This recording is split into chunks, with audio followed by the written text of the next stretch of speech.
begin, I'll just give a couple of technical instructions. Hi to everybody I haven't met. I'm Reverend Ann. I'm one of the priests at Grace Church, and we are just such a gift. I keep trying to come up with an eloquent way to say it, and I don't really have it, but just to have you, James, sharing your wisdom. There's something wisdom, somewhere at the nexus of wisdom and experience and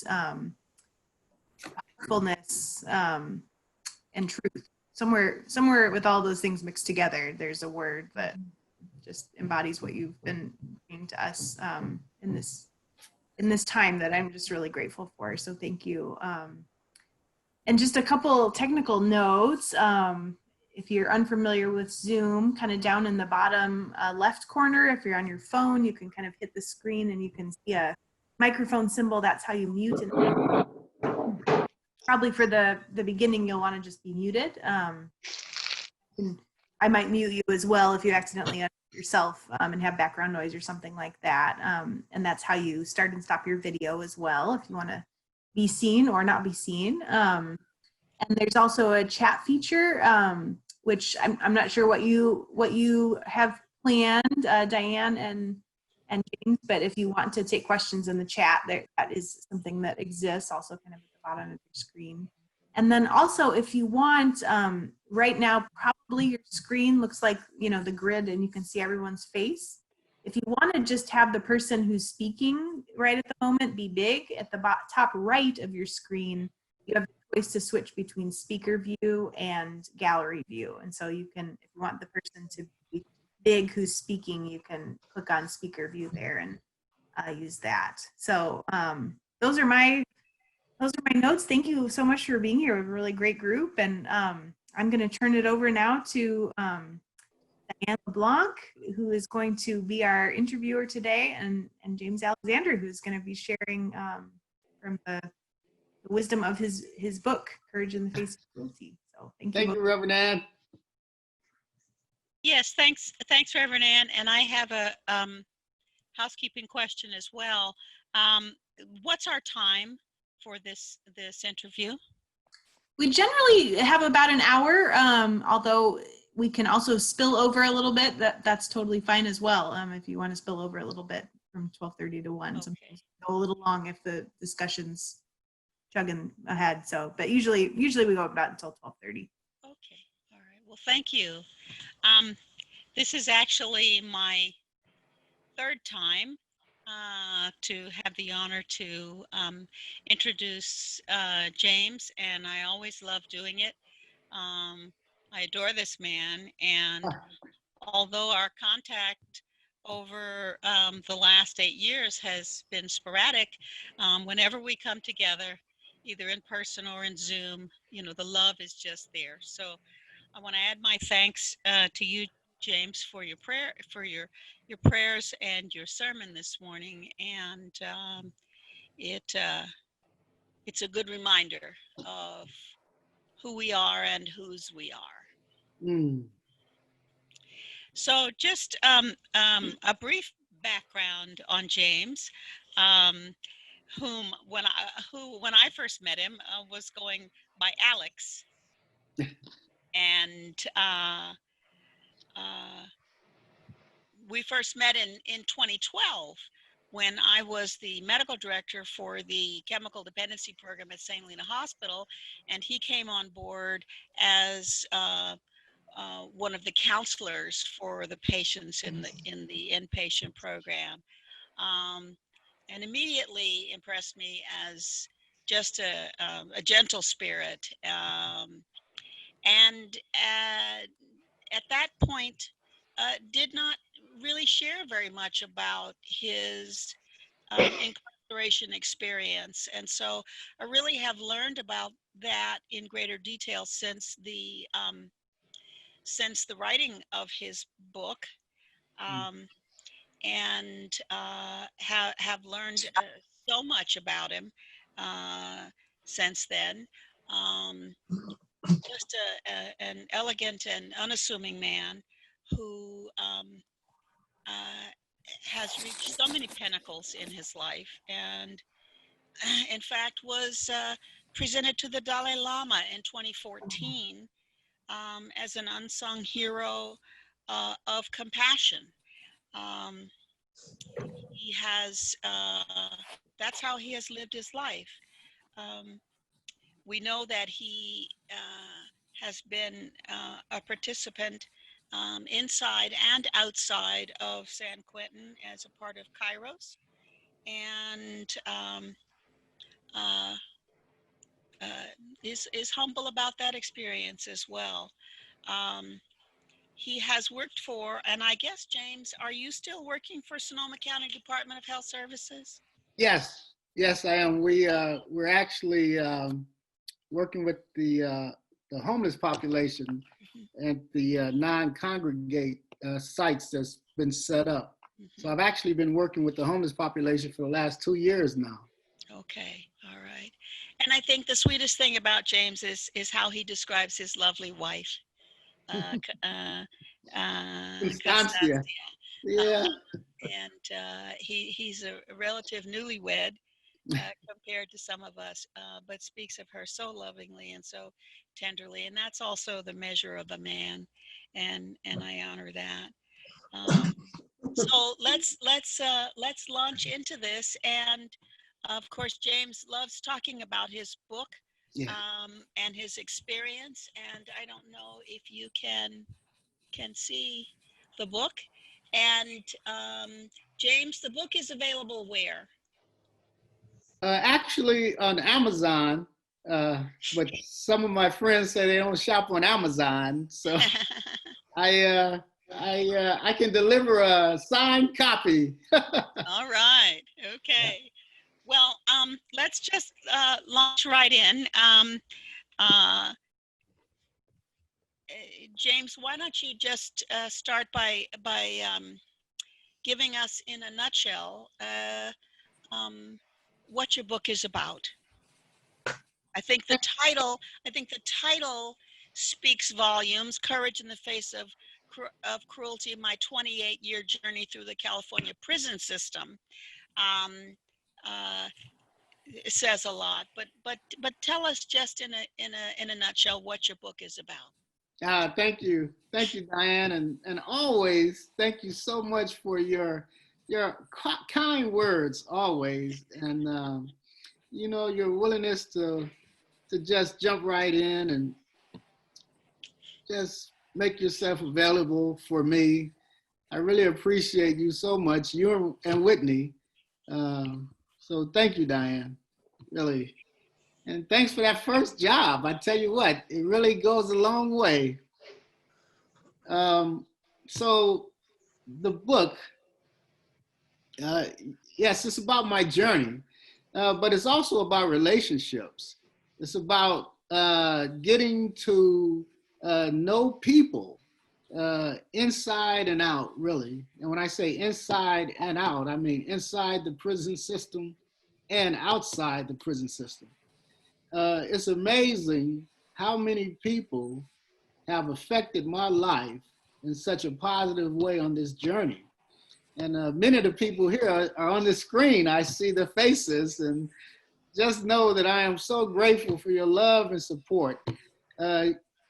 So many people have been so unwavering in their support of me and my journey. And it means so much. So what I'm hoping that people will get from this book is, even though we go through some bad times and bad places, I think we come out with strength and renewal for love for our fellow human beings. So I'm hoping that people will take that away, that after finishing the book, they will have that renewed sense of love and compassion for all of us.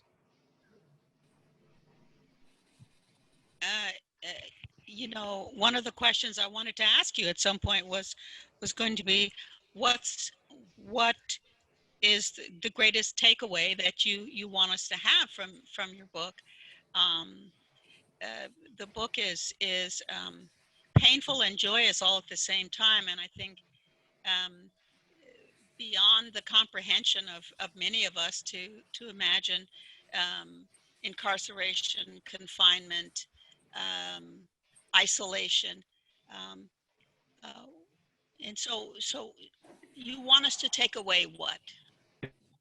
Well, that's basically it in a nutshell. You know, that we can go through um, certain issues, certain problems, certain challenges. We can go through all that and still come out of it without losing our faith, without losing our who we are. You know, we can still remain human through it all, as long as we keep love at the forefront.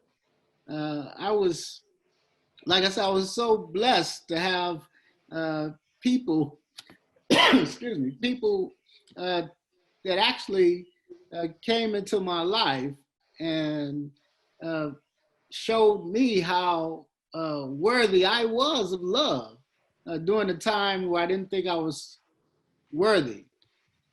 So yeah, the takeaway I think is love, Diane. It's having these relationships and nourishing these relationships, and yeah, putting your love out there in a courageous way. You could have come out of this experience as a totally different person. Mm. You could have come out angry and violent and hostile and resentful, um, and you didn't come out that way. And I think that sometimes how we come out of a situation has to do with how we went into that situation. Situations certainly can change us, but in our core, we probably don't change a lot in our core. There may be a few people participating today who don't know your story. And Oh, so I wonder if just in a few words you could tell us just very briefly um, what what got you in prison. okay. Thank you, Diane, and thank you for that too, because I always think that people have heard the story, so it's good to know that, yeah, not everybody. So basically, I was a young Marine, uh, 19 years old, uh, got involved with a group of Marines, uh, and it was all surrounded around a drug dealer that had threatened one of the Marines. Um, so yeah, I was 20, I'm sorry. And uh, we went to confront the person, but we didn't think that it would go the way that it went. Right. And it went terribly, terribly bad. And so an individual lost his life. And I had, it was an accidental homicide, but I was charged with murder. And there were 3 women on the jury who heard the case.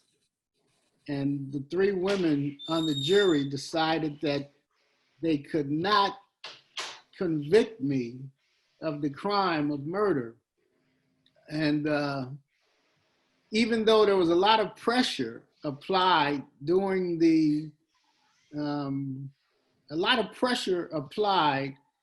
during the deliberations, the women still stood strong and didn't give in to the pressure of the other jurors.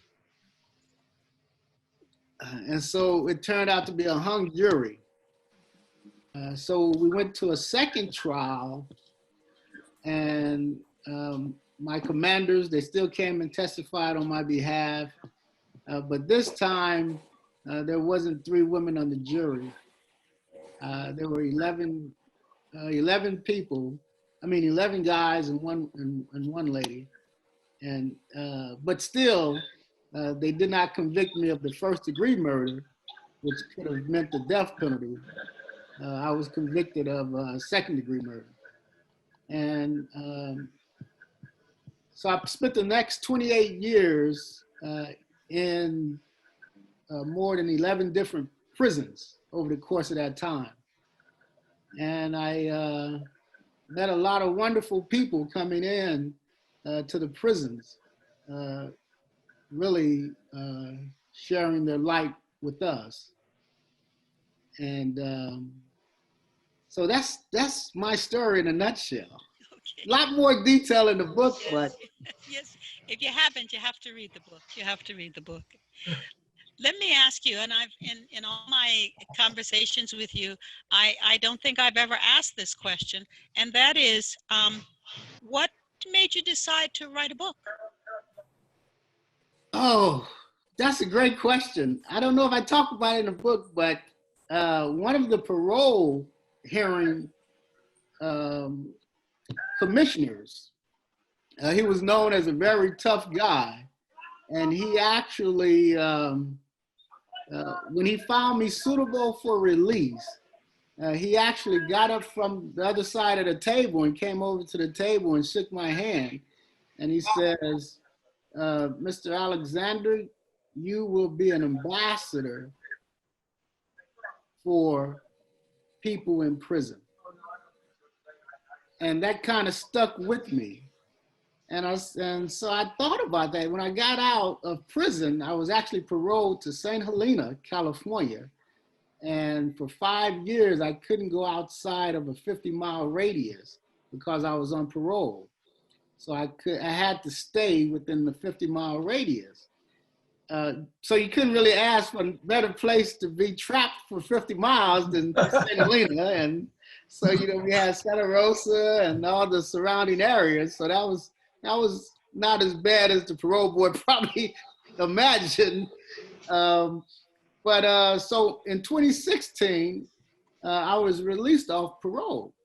But during those 5 years that I was on parole and couldn't really travel outside of 50 miles, I said, I have to allow my voice to be heard. I have to be a voice for those that are not being heard. So what better way to get the story out than to write a book? At the beginning, I didn't think that I had the wherewithal to be able to do that. But I talked to some friends and I kept getting support to get the story out. So we did. And it wasn't easy. I went through 4 different editors, and I don't know if you understand editors. We have some teachers on the screen here, but I tell you what, when they mark up something that you've written, it doesn't do too much for your esteem. But yeah, so I had a lot of people write things and change some things, but I can say that my voice is still heard in the book. So that's what I'm grateful for. Diane, I don't want to lose sight of people, because if they have any questions or something, we should. Yes, we're gonna do a little Q&A. Let me ask you another question first. Do you have in mind to write another book? Oh my God, that came up, Diane. Another friend said that, from the moment that you got out of prison, that could be of interest to a lot of people. And there's been a lot of things that have happened since I was released from prison. I went through Cursillo, which is the outside version of Kairos that's inside the prison. So I was actually able to go through a Cursillo and work a Kairos team in San Quentin prison with some wonderful people. So it's something that, not everyone gets the opportunity to do once they've been released from prison. Well, they don't have the resources available. And some friends made it possible for me to be able to do that. And I'm so grateful. So there's a lot to talk about. Even the audacity that I had to actually ask Governor Newsom to appoint me to the parole board. So I think a lot of people would find that story kind of compelling. So who knows, Diane, if enough people say, I may spend some time and write another book. Okay, all right. Um, I think that you have titillated this audience enough that there may be some questions out there that folks would like to ask. So why don't we just, and I see Patrick with his hand raised, um, uh, just open it up and if you're okay with it, just let people direct questions to you. Patrick, did you want to start? Yes, please. Go right ahead. Um, I'd like to ask people to mute their microphones if they will, because I'm hard of hearing and it's hard to hear through the sound in people's houses. Thank you for that. James, in reading your book, and as Diane mentioned, you went into prison and you could have come out a quote, hardened criminal or whatever, but you didn't because you knew the power of love. How much did your mother have to do with that understanding that you carry? Patrick, you know how to get to the heart. Anytime someone mentions my mother, it's just difficult. Thank you, Patrick, but just 1 second, because I have to compose myself here. Yeah. So my mother was just the most wonderful person. She was with me throughout the time in prison. She succumbed to cancer a year after I was released from prison. She held on with her battle with cancer for so many years. She just wanted to see me be released from prison. And she held on and held on. Cody Kirkham was able to bring my mother out to see me when I was released from prison. We had a small party, and so my mother was there. And she weighed about 90 pounds, but she made the trip out from Chicago to California. And she got to see me in the midst of some friends. And she felt so blessed to be able to see me free. And so she went back to Chicago, and she passed away. But I have her memory with me. And I just pray every day that I did not cause her too much extreme stress.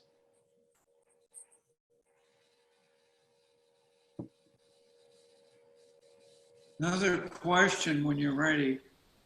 Can you hear me, James? Yes, Michael, I can hear you. The question is, what, based on your experience, would you change in the California prison system? What, if you had the power to do what you felt was most helpful to the people in prison, what would you do? Thank you so much. And I've thought about that question for many years. That's one of the reasons why I wanted to get on the parole board. I want to institute an educational program in the prison system. There's 35 different prisons. I want to institute an educational program that gives the inmates an opportunity to change, not just intellectually, but emotionally and mentally. We spend $12.5 billion this last fiscal year on the prison system. of that $12.5 billion that we spent on the prison system, about 100 million was actually allocated for education. So $100 million out of 12.5 billion. It's just unsatisfactory. So at a huge savings to taxpayers, I would institute a program that I think if people went through that, it would actually change the course of their lives. And talking to people about it, and I'm hopeful that I'll reach enough ears that this can happen. You know, the two programs that I always talk about is Alternatives to Violence Project and the Kairos ministry that comes into the prison. Of course, we need more volunteers, but if we can have these programs set up and that every inmate had a chance, opportunity to go through, it is life-changing. Thank you, sir. Thank you. And don't give up. This is a golden opportunity with a budget crisis that we have to make changes. And a crisis is a golden opportunity that should not be wasted. So please pursue it and just let the Spirit reach out so that your voice can be heard. Thank you so much. Thank you so much. See that Marcia has a question? Hi. I read James's book. He allowed me to buy it, to take it home and send him a check because I didn't have money when he was at the Friends meeting. And that book is so beautifully written and has such a emotional effect on the reader, I think. It was so heartfelt. And today, listening to James, I just had the most horrible realization that if he had been convicted of murder, like he said, murder in the first degree, he could have been put to death.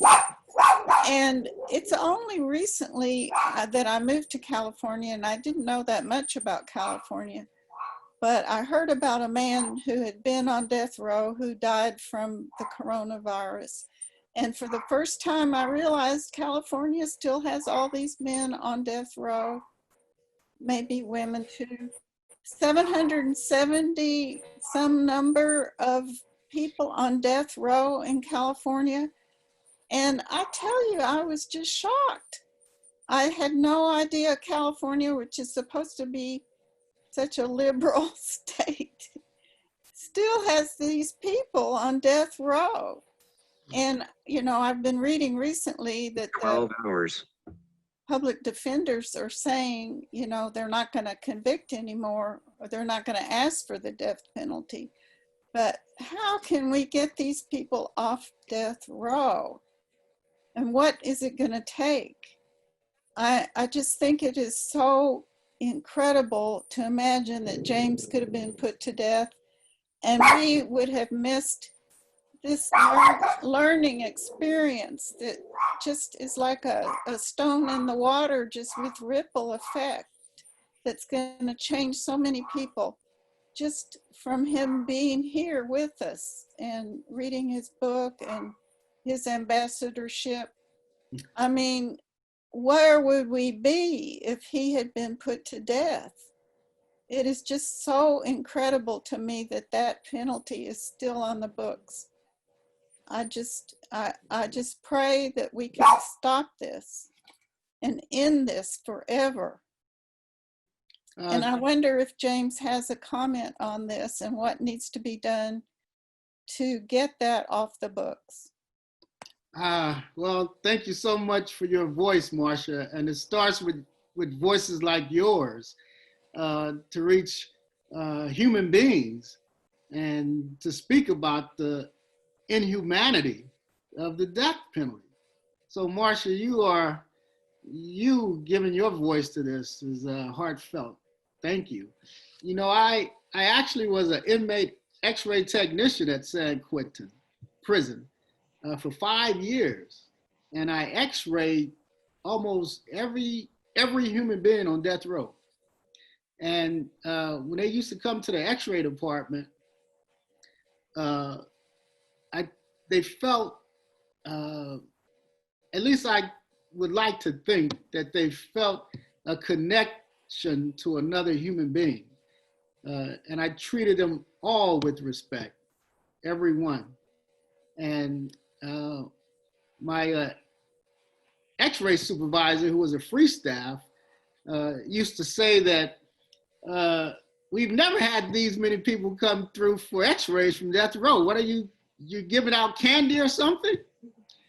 And so no, but we want to bring the human connection back to California, to the residents of California, to understand that, you know, continuing with the death penalty in 2020 is just it's just inhumane. So thank you, Marsha. Yes, Ken. Thanks, Diane. James, again, thank you so much for this morning. I thought your sermon was just lovely and a great reminder to all of us. We are human. We are all human. You know, last week when we met, we talked a little bit about privatization of prisons. And I don't know how that translates across the country, whether most states have gone to a private prison system or not. But just thinking out loud, I mean, it's not something that, you know, probably any of us have spent any time really thinking about.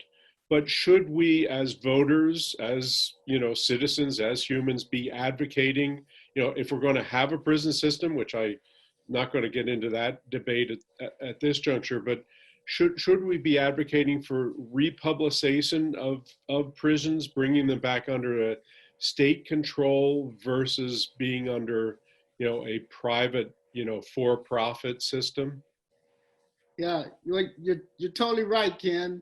I mean, anytime that, you know, your profit margin is tied to how many human beings you have as products, then it's easy for people to see how that system would lead to a lot of corruption. So yeah, you're totally right. The issue is that, you know, as I mentioned with the numbers earlier, the $12.5 billion that was spent in the last fiscal year, a lot of that goes to correctional officers' pay and pension and all that.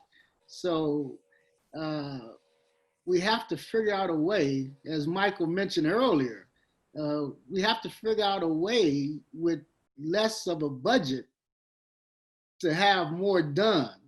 So that's a good point. We don't need private prisons, that's for sure.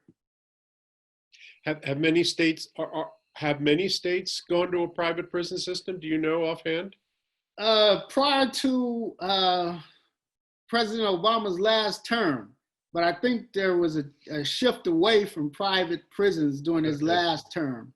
And so California actually shifted away from that also during Governor Brown's term. I think we're still shipping people out of state, which is not good either. Yeah, I think there's a trend away from privatization of prisons. Thanks, James. Unfortunately, though, Ken, the shift from privatization of prisons actually shifted to detention facilities for immigrants, which is unbelievable. You know, they took the money from the private prisons and put them into these big, huge detention facilities that they're putting people in from that comes across the border. Right. So it's almost a shell game. And I can only imagine those conditions are even worse in many instances than even prison system is. I mean, Exactly. tough world. Yes, Sue. James, thank you so much once again for your words today. I'm curious to know what we as individual citizens can do to promote your becoming a member of the California Parole Board. Oh, Sue, you are an angel. Well, Sue, let me tell you. Well, I don't know if anyone knows Governor Newsom. A good word would help if you know Governor Newsom. You know, I actually met with the governor, and I actually went to Sacramento and talked to 4 of his staff members about the possibility of me being appointed to the parole board. This has never happened before in California history, where someone who was previously in prison was placed on that board. So it would be historic. It's, you know, the first time anything happens is not an easy road. So the discussion was had, but I think the governor at the time, and this was earlier in the year prior to the COVID situation, he couldn't make that decision. He went a different way, but at least he heard us out and he really entertained the thought of it. But we're not giving up, so we're gonna go back to him again. Right now, he's definitely has a lot on his plate right now, but sometime in the future, we're gonna bring it back up, because I think the criminal justice system can be changed, but it's gonna take people not just working from without, but also working from within. And so hopefully that will happen in its time. So thank you, Sue. And hopefully you'll send a signed copy to him to read. I'll take you up on that, yes. Good. My wife said that sounds like a good idea. Good. Thank you. Thank you. Well, since there seems to be a little lull and, oh, let's see, who have we got up there? Richard? Is that Richard raising his hand? Rebecca. Rebecca. Okay. I thought I saw Richard Burke. Yes, Richard as well. Left-hand corner. It's done. It's Oh, done. okay. Yeah. You hear me? Yes. No, it's okay.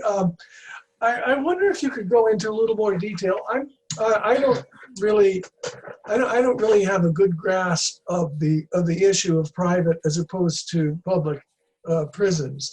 I know that the history of issues with prison systems, both in our country and around the world, has seen some pretty awful stuff, and most of it has been on the public side, because the public prisons are the ones that have been primarily instituted.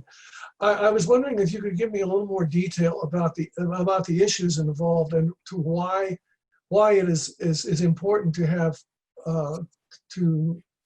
have prisons be public institutions as opposed to private institutions, or maybe institutions that are not public that have regulatory instruments, and how the financing works for them, because it seems to me that if you have prisons that are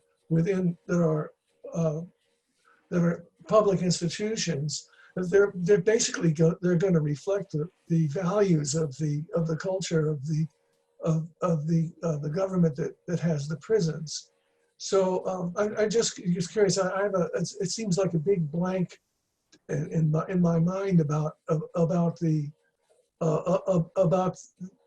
issue of whether prisons are public or private institutions. Could you give me a little bit more insight on that? Yes, thank you, Richard. So the private prisons are for-profit prisons. Right, yeah. For-profit. the state prisons are mandated, ran by the executive branch of California. Yeah, but just because there's a profit motive involved in a prison, why is that necessarily bad? What causes that to be something that is that would make those institutions less effective and humane than having them run by private institutions and regulated, but by the government rather than being being public institutions that are subject to corruption on the public side. Yeah, great question, Richard, and you're right. I don't want to make it come off as though I'm an advocate for state-run prisons. I'm not at all. But I'm not an advocate for private prisons either. If I was a shareholder and the company is bringing back profit or value to the shares of a company, then I want my dividends or whatever I'm paid, whatever the share price, I want that to continue to rise. I don't want to lose money. And so private prisons always have the alternative of losing money. And they don't want to lose money. They're a company that's in it for profit. And their primary product will be inmates. So I just cannot see how it benefits in the long run to have prisoners sent into private prisons. But I totally get, the point that the state prison system has not done a good job at all. If you look at the state-run prisons, just recently, when Governor Brown was in office for his last term, had the numbers of prisoners start going down. But the conditions, for so many years, they were so overcrowded. We used to sleep in our cells, and people used to sleep on bunk beds outside of the cells. That's how crowded it used to be. So the conditions in state prisons were terrible. And yeah, well, doesn't that they do a great job. To some extent, doesn't that reflect the way the regulations that state prisons operate under? What I'm trying to determine, I don't want to carry this too far, but I'm just trying to determine whether or not, whether to what extent it's the regulatory regime or regulatory issues of how prisons are run is more important to having them run well than whether or not they're run by the state or run by a private company that might be in a position to make a name for itself by having well-run prisons, that regardless of it seems that there's a regulatory regime that's missing in both areas, and I'm just trying to square away the differences and without having a bias toward a private institution or a public one. So, yeah. While you were talking, Rich, I was thinking about budgets, and it kind of reminded me of what's going on at San Quentin now with the coronavirus going up so high and the deaths that's happening at San Quentin. During the end of the fiscal year, or prior to the end of the fiscal year, which is usually in July, the beginning of the fiscal year is July. So towards the end of the fiscal year is June. So in June, most wardens across the prison system, state public prison system, they want to meet a certain budget in order to get the same amount for the next year to come. So one of the main avenues to do that is with the transportation budget. They transfer a group of inmates from one prison to another prison, and that raises the budget. So they'll have more money the following year. And I think that is I think budgetary concerns is what made the decision to transfer people from one prison to another prison, even in the midst of the coronavirus. Oh, yeah. Thank you. Thank you, Richard. Patricia, did you have a question? Rebecca? Claire has a question as well. Oh, I'm sorry. I'm sorry. It's okay. Okay. Claire? Yes, thank you. James, I am very new to you and you are new to me. And I haven't even read the book yet, but I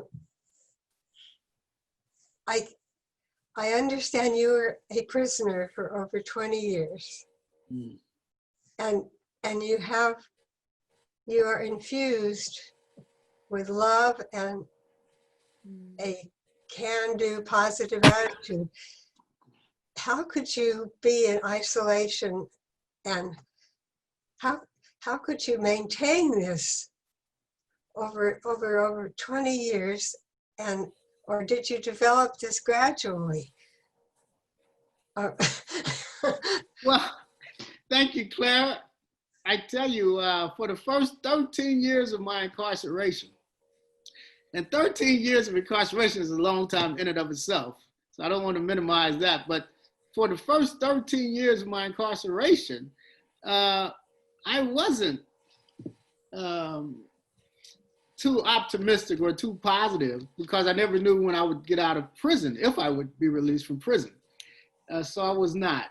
But in 1995, after those 13 years, I was introduced to the Kairos program and to these wonderful individuals that would come in and share their light and their love and their stories with us. And it changed the trajectory of my optimism. It really actually opened my soul and touched my heart. And so yeah, I can go back to 1995 as when I first started to practice being kind and loving to everybody. And even correctional officers, so many correctional officers actually had written letters to the governor requesting my release from prison. So yeah, I was most fortunate to have met so many wonderful people that changed the trajectory of my life. So the Kairos program was a big factor. Oh my God, yes. Yeah. Thank you. Becca? Oh, thank you. Actually, Claire asked the question I was going to ask. But Diane, if I could just, hi, James. Hi, good to see you again. It's good to see you. It's been so long. I'm delighted. No, I was telling Helen earlier that, Yeah. I mean, I hold all of you close to my heart. So Thank you. even though it's been time, let there be no doubt, you know, you still remain in my heart. Thank you, and you in mine as well, and more than ever now. What fascinated me about you and continues to is that the ability to move from being numb or raging or defeated to the kind of hope and love that now fills you and you spread. And is there any thought, if you don't mind my asking, James, are you still called Alex? I get confused. Do we call you Alex or do we call you James? I tell you, I think it may be something of the criminal attitude. I don't know, but nobody can get your name right, so you don't have to worry about it. That's it. That's it. Yeah. No. Yeah. I'm sorry. I just No, that's perfect. That's perfect. I was going to call you brother, so it don't matter. But No, you know what though? Most of the people who have known me for years and years and years, they still stick with Alex. But most of the new people, really because of the book, because it says James Alexander, and it's James. But I do have some of my old friends that are so, I don't know if appropriate is the right word, but they refuse to call me Alex now. No, you're James. And that's my God-given name. And I guess in respect to my mother, yeah, they stick with James.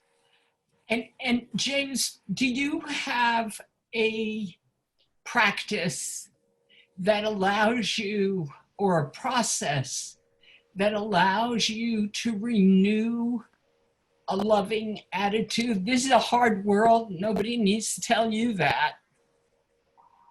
So I was curious if you have a practice you could share with us. Oh yeah, well thank you so much.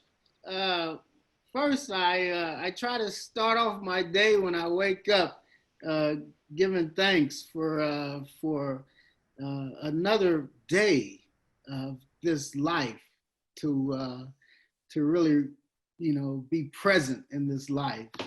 And then I try to kiss my wife Constancia good morning, and then I do a meditation prior to going to work. And my meditation actually consists of me just being totally alone and totally quiet for a period of time. It actually started in prison when I started meditating. As I said earlier, I was an inmate x-ray tech. So we have a dark room in the x-ray department. So I used to go into the dark room and sit in the dark. It is so quiet.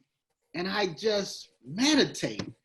And it was almost a renewal to my spirit. When I came out of that dark room, people would look at me like, wow, you are always so happy. You smile all the time.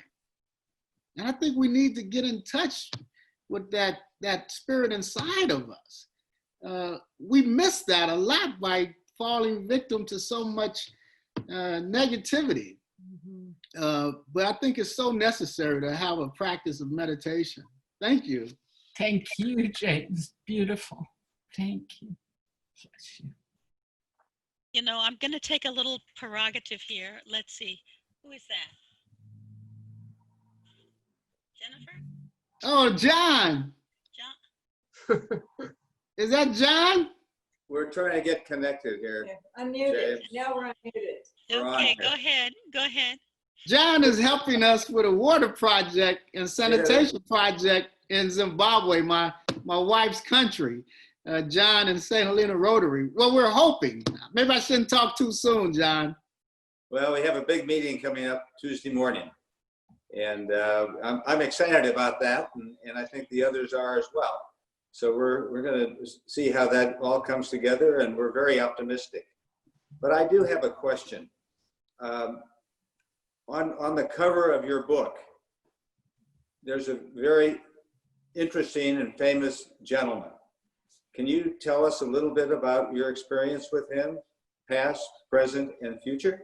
Oh, well, only the past, because he's over 86 now, and I don't know if he'll be traveling to America anytime soon with the pandemic and all. So I can't talk about the future, but what I can talk about is the past. When I first met His Holiness the Dalai Lama, it was in San Francisco.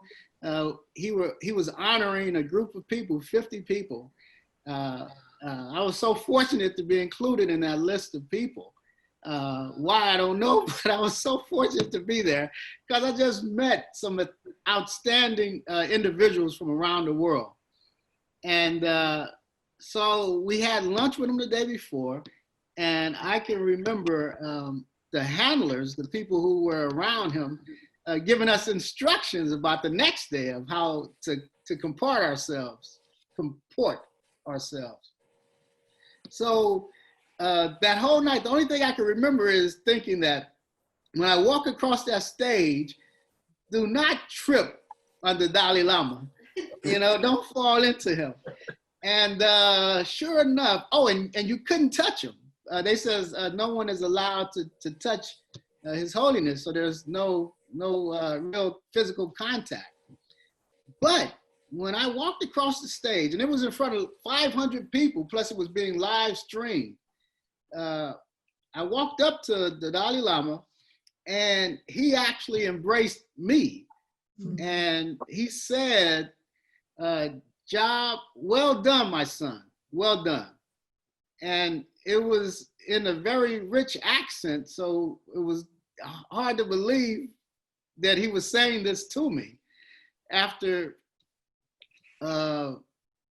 you know, the history of my life, being incarcerated for so many years. But it's almost like he understood, and there was a kinship that was developed, him understanding that I had been isolated from my home, friends, family, and so forth. Yeah. Well, that was quite an experience you had. Yes. Yeah. James, let's see, who is that? Sue. I just wanted to piggyback on what James mentioned about the project, and also John. Could you tell us a little bit about the project, James, in Zimbabwe? Yes, thank you, Sue. I love talking about it because it's near and dear to my wife's heart. So for the first time last year, I was able to go with my wife to her village where she grew up, where she was born and raised in Zimbabwe. And I saw the village. It hadn't changed much since my wife was a little girl. And these are a lot of years. But what has changed, did I say that out loud? It hasn't been that many years. She's still young. Sorry. But I saw the conditions, and it breaks your heart to see people who are suffering because there's not enough water. I mean, it's just heartbreaking. They're going into a drought. And so I told my wife, excuse me, I said, you know, we can help this situation. And it's, you know, she was saying, well, it's been like this for a while. I said, well, we can do something. And so when I came back over here, I don't know if maybe it's just the training that I got when I was in the Marines. It's just hard for us not to want to do something. And so when I got back here, I started talking to some folks saying that, you know, we can build a well in the village and the people would have water. And so the more people I talked to, the more I found out that it's just not easy as building a well. You know, you have to have somebody to build it, maintain it. I mean, there's a lot that goes into it. So we started talking to more and more people. And I tell you, I think folks in St. Helena have the same type of Marine Corps spirit that I have, because they wanted to jump right in. So the folks over at the Rotary, St. Helena Rotary Club, started talking to us, you know, very clear and courageously about, yes, we can engage in this and make it happen. So I am so grateful for that partnership. And, you know, I'm hopeful that we'll be able to get it off the ground, and because we're changing lives. I mean, you know, my heart is to change lives of prisoners in California, in America. But we can also change lives to villagers in Zimbabwe. Thank you. Agreed. And James, on that note, I'm going to take a little bit of interviewer prerogative here. Those of us that have read your book, and those of us that will read your book, know that you are bigger than the book. Wow. You are broader than the book. You are deeper than the book. And so, having said that, I have a question that I want to ask that doesn't necessarily have to do with the book. As you know, at Grace Church, we have for some time been engaged in a learning process that has to do with racial reconciliation. And we all are aware, regardless of our politics, aware of what's going on in this country. these days. And this group at Grace has been studying and discussing, and have seen the film Just Mercy, and some I think are reading the book Waking Up White. And so people are trying to awaken themselves and make themselves aware of what's going on in this country and, as you say, in the world. Having said that, James, perhaps you have experienced a little bit of what I've experienced, and that is that we both have a large group of really wonderful white friends that are dear to our heart, who are brave enough to ask the question, what can I do? Given these times, and given how people are trying to just become more awake and more aware. What do you tell your white friends when they ask you, what can I do, James? To make things better, to make things different, to understand better, to be more aware? Yeah. What do you tell them? Yeah. I've been getting this question a lot, Diane. And the first thing that comes to my mind is always locally. You know, locally, do you know who your local police chief is? In St. Helena is Chris. And Chris, he was a Marine. He actually was in Camp Pendleton, California at the same time I was there. Unbelievable, you know, and look at the different paths that Chris and I walked.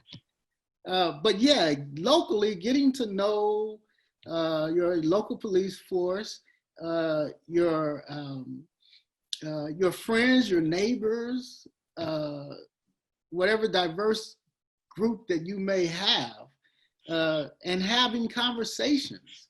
When I spoke about HEAL earlier, HEAL, the E for experience, talk about the experience. Talk about, you know, how is this time for you?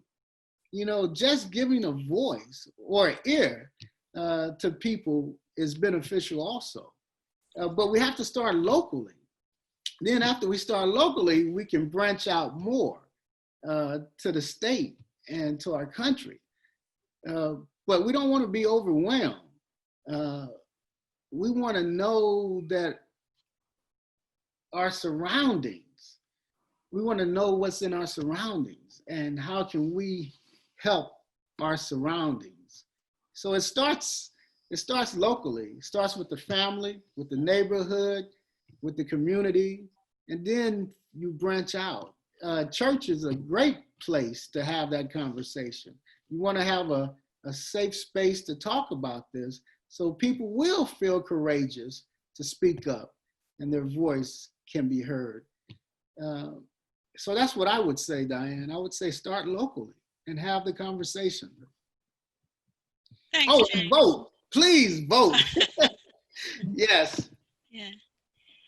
Would anybody like to piggyback on that or ask any questions further? Well, I see that in the chat room, our foundation, the Courage of Hope Foundation, has been put there, the EIN number. And so that is the address in the chat. And so thank you, Reverend Ann, for posting that in the chat. So we know that even working with the Rotary, it may take some time. So whatever we can gather, we want to try to move forward with other projects in Zimbabwe. So thank you for putting our foundation on there, the Courage of Hope Foundation. Also, through the foundation, I'm very happy to say that we're going to get my book into every prison in California. Good. And yeah, hopefully it will be inspirational to the inmates to be able to read my book and hear about my story. And so we're going to try to get it. Well, we've talked with the head of education for CDCR, and we're trying to get approval now. We've already raised the funds to get the book into every prison, so now it's just getting approval. Diane, you asked me earlier about, am I going to write another book? Well, I tell you what, it doesn't stop, because now that we're pretty assured to get the book into every California prison, now we're thinking about trying to get the book into every prison in the United States. So every inmate will get a chance to read and hopefully be inspired by my story and get a sense of hope. The acronym for HOPE, H-O-P-E, helping other people endure. And hopefully that will be a blessing. Thank you so much, all James. so much for being here. This has just been another incredibly wonderful experience with you. The thing I like to say about James is that he has become the hero he always was. Oh my God, Dad, thank you so much for that. Oh, thank you so much for that. I love all of you, and thank you for taking time out of your Sunday to join us and show your wonderful faces here for us and your voice. Thank you so much. I see you there. I see you, everybody, Terry. I see everybody. So enjoy the rest of your day, and thank you for helping us to touch other lives and help other people. Really appreciate it. Thank you. Thank you. Blessings to everybody. We'll sign off now. Thank you again. Take care. Thank you so much. Okay. Bye-bye. Bye-bye.